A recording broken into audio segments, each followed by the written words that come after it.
UP police SI की भर्ती आ गई है इसमें। तो चलिए देखते हैं इसकी पूरी जानकारी कि क्या इसमें रहने वाला है, क्या सिलेक्शन प्रोसेस है, क्या योग्यता है, सब कुछ इसमें देखते हैं। चलिए चलते हैं। तो इसमें दिया गया है दोस्तों, चलिए देखते हैं कि इसमें 4 प्रकार के पद आए हुए हैं।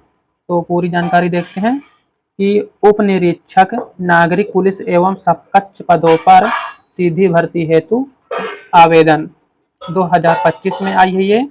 तो इसमें क्या क्या दिया गया है, तो इसमें 4 प्रकार के पद आए हैं, फर्स्ट, सेकंड, थर्ड और फोर्थ।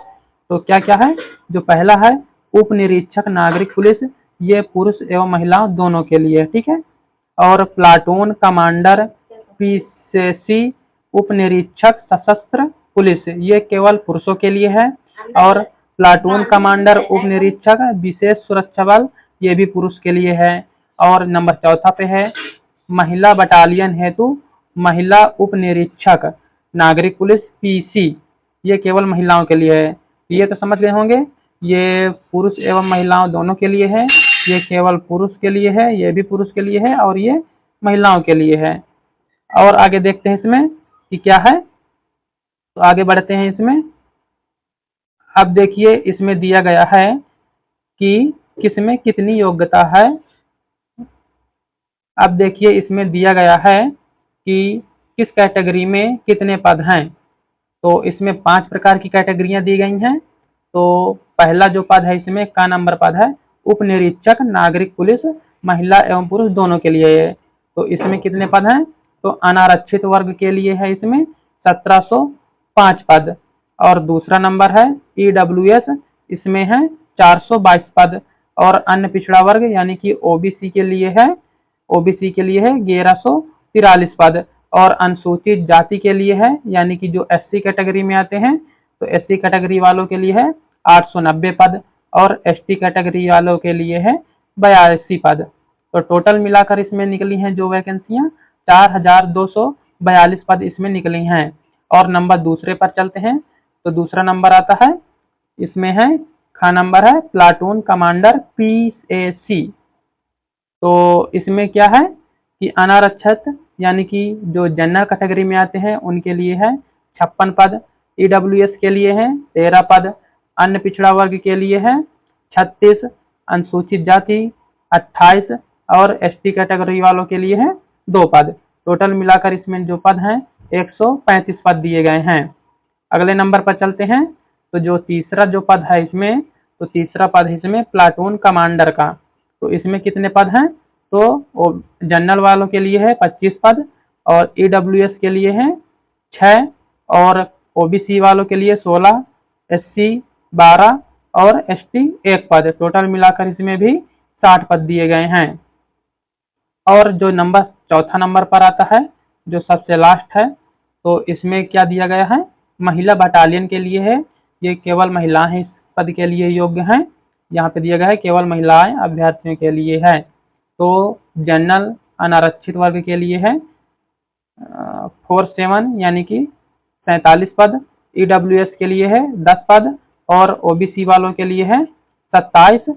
एससी कैटेगरी वालों अनुसूचित जाति के लिए है 21 पद। और अनुसूचित जनजाति के लिए है 1 पद।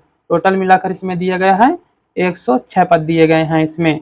नंबर दूसरे में दिया गया है आवेदन की समय सारणी। तो क्या है आवेदन की समय सारणी, तो ऑनलाइन आवेदन की जो प्रक्रिया है वो 12 अगस्त से शुरू हो चुकी है। और ये अंतिम तिथि रहने वाली है 11/9/2025 तक इसकी आवेदन भरे जाएंगे। और ऑनलाइन आवेदन जो शुल्क जमा करने की जो अंतिम तिथि बताई गई है वो है 12 से 11/9, ये भी सितंबर तक चलेगी। और जमा किए गए शुल्क के समायोजन की जो तिथि है वो 13 सितंबर 2025 लास्ट डेट दी गई है। अभ्यर्थियों को आवेदन करने से पूर्व OTR यानी कि वन टाइम रजिस्ट्रेशन कराना अनिवार्य है। अब इसमें वन टाइम रजिस्ट्रेशन OTR आने लगा है, तो पहले OTR करना होगा, तभी इसके लिए आप आवेदन कर सकते हैं। आगे चलते हैं और देखते हैं कि क्या क्या है इसमें इम्पोर्टेंट। तो इसमें जो शुल्क दिया गया है, क्या है, आवेदन शुल्क। तो इस भर्ती प्रक्रिया के लिए आवेदन शुल्क निम्नानुसार होगा। जो पहला दिया गया है सामान्य AWS अन्य पिछड़ा वर्ग के लिए OBC के लिए जो दिया गया है 500 रुपए दिया गया है।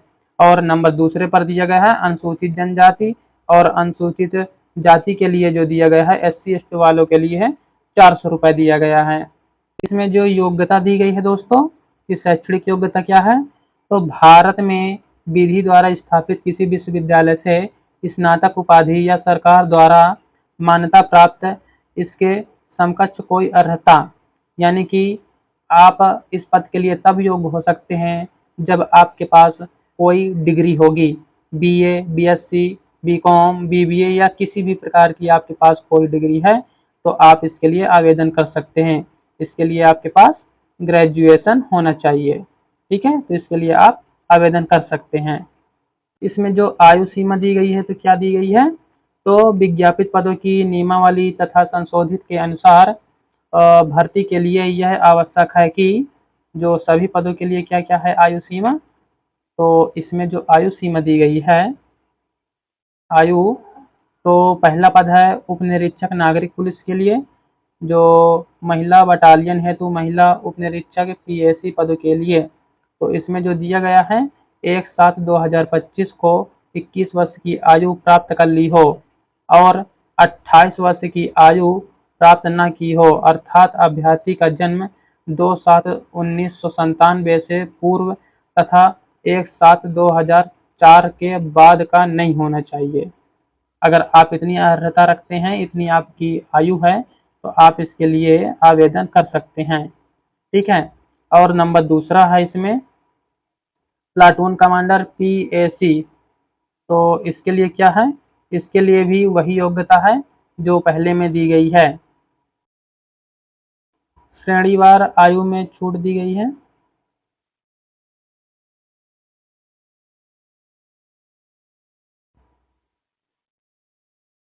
श्रेणीवार अधिकतम आयु सीमा तथा आयु सीमा में छूट की तालिका, तो श्रेणीवार आयु में छूट भी दी गई है।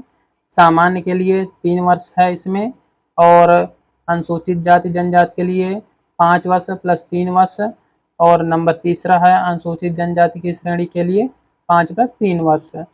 इसमें दिया गया कि कहाँ से कहाँ तक की आयु होना चाहिए, आप इसमें देख लेना। और जो दूसरा दिया गया है इसमें भी यही दिया गया है, अन्य पिछड़ा वर्ग के लिए भी 5 वर्ष प्लस 3 वर्ष, ये है तारीख। और नंबर 5वां है इसमें 5 वर्ष प्लस 3 वर्ष, इसमें भी वही दिया गया है। इसमें जो सिलेक्शन प्रोसेस होने वाला है, तो पहला है लिखित परीक्षा होगी। लिखित परीक्षा होने में क्या क्या लगेगा कि सेशन 1 आएगा, सेक्शन सामान्य हिंदी से आएगा। इसमें प्रश्नों की संख्या 40 है और 100 अंक, अधिकतम 100 अंक की। ठीक है, और नंबर सेक्शन 2 है मूल विधि संविधान, सामान्य ज्ञान से आएगा, प्रश्नों की संख्या 40 और इसमें दिया गया है 100 अंक। और नंबर तीसरा सेक्शन है संख्यात्मक एवं मानसिक योग्यता परीक्षा, जिसे रीजनिंग कहते हैं। यह भी आएगा 40 अंक के 100 अंक के 40 क्वेश्चन। और नंबर चौथा है मानसिक अभिरुचि परीक्षा, बुद्धि लब्धि परीक्षा, तार्किक परीक्षा, ये भी 40 क्वेश्चन 100 अंक के आएंगे।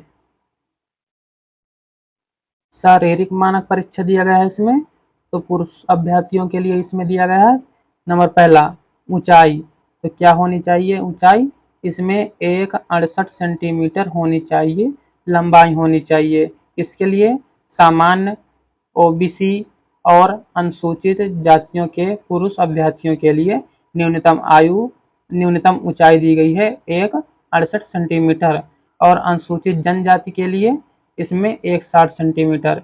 यानी कि देखा जाए तो खाली ST कैटेगरी के लिए छूट दी गई है इसमें 160 सेंटीमीटर। ठीक है, और जो जनरल में आते हैं, जनरल, OBC और SC, इनके लिए जो दी गई है ये यहाँ पे 1.68 सेंटीमीटर ही दी गई है, इनके लिए कोई छूट नहीं है। और जो सीना यहाँ पे दिया गया है, क्या है सीना, सीना कितना होना चाहिए इसमें, नंबर 2 पर आता है सीने की लंबाई या चौड़ाई, क्या होनी चाहिए इसकी माप, तो सामान्य OBC पिछड़ा वर्ग के लिए जो अनुसूचित जाति आते हैं उसमें होने चाहिए 79 यानी कि 79 सेंटीमीटर होनी चाहिए फुलाने पर, और कम से कम होनी चाहिए 84 सेंटीमीटर। फुलाने पर, ठीक है। और जनजातियों के लिए जो दिया गया है 77 सेंटीमीटर बिना फुलाए और 82 सेंटीमीटर फुलाने पर। हमारे में क्या दिया गया है, हमारे में दिया गया है जनरल कैटेगरी के लिए है इतने से होना चाहिए, कितना तक, 84 तक होना चाहिए। और एसटी वाली में कितना होना चाहिए, 77 से होना चाहिए, 82 होना चाहिए, इतने के बीच होना चाहिए। सीने की माप न्यूनतम 5 सेंटीमीटर सीने का फुलाव होना चाहिए। और महिलाओं के लिए क्या दिया गया है, यानी कि फीमेल के लिए दिया गया है जो ऊंचाई होनी चाहिए, कितनी होनी चाहिए, तो सभी महिलाओं के लिए इसमें ऊंचाई दी गई है 52 सेंटीमीटर होनी चाहिए। और अनुसूचित जनजातियों के लिए जो दिया गया है इसमें 147 सेंटीमीटर होनी चाहिए, इतनी ऊंचाई होनी चाहिए महिलाओं की। तो जनरल ओबीसी और एससी कैटेगरी वालों के लिए है 51 और एसटी कैटेगरी वालों के लिए है 147 सेंटीमीटर। नंबर दूसरा है वजन, महिला अभ्यर्थियों के लिए 40 किलोग्राम वजन होना चाहिए।